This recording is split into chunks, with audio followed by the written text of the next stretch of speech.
This is Aaron Freed with Blue Ribbon Flies in West Yellowstone, Montana.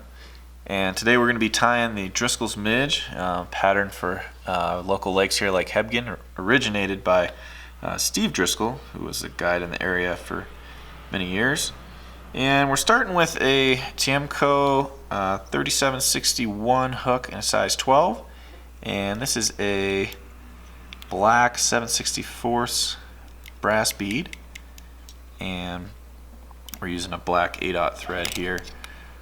I'll go ahead and lay down a thread base, and then from here I'm going to tie in 2 strands of pearl crystal flash and 1 strand of red small ultra wire. And this is eventually going to be both our tail. 1 strand of flash will be the tail, and then the other and the wire will be our ribs. And then the body of this fly is peacock herl, and being a bigger fly, I tie in a couple of them depending on how bushy they are. I've got about 3 here, and you don't have to use the nicest peacock herl in the world for this fly. It'll work just fine even if you use kind of, a little bit rattier peacock, so to speak.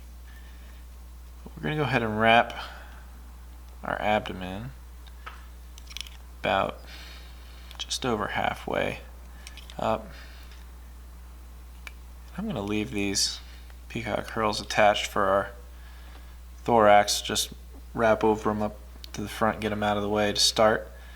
Then I'm going to take 1 strand, just separate these a little bit. You can tie them in separately if you like, but 1 strand of the pearl crystal flash.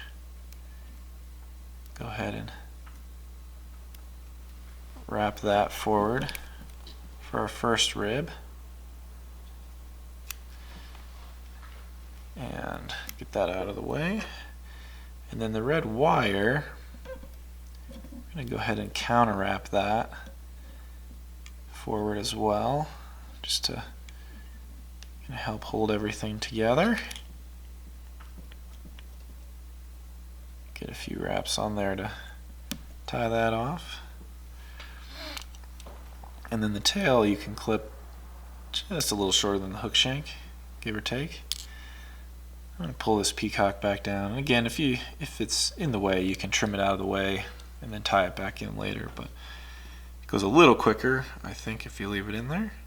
For a wing case, we're going to use just some natural pheasant tail. And again, you don't have to use your really nice, nice long pheasant tail fibers for this. I actually like some that's a little bit darker, some of the side feathers off the pheasant tail clump that you don't really use for too much else. Anything dark will work just fine for that wing case.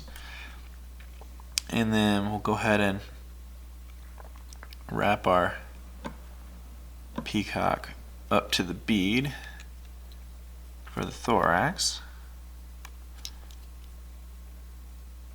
Tie that off. And then just before we wrap or pull our wing case down, we tie in a little bit of white. This is EP fibers. You can certainly use Zelon, any kind of white poly.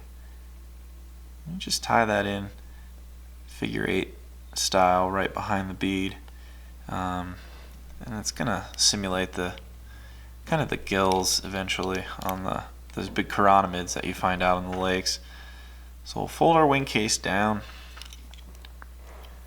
a couple wraps, tie that off, trim that,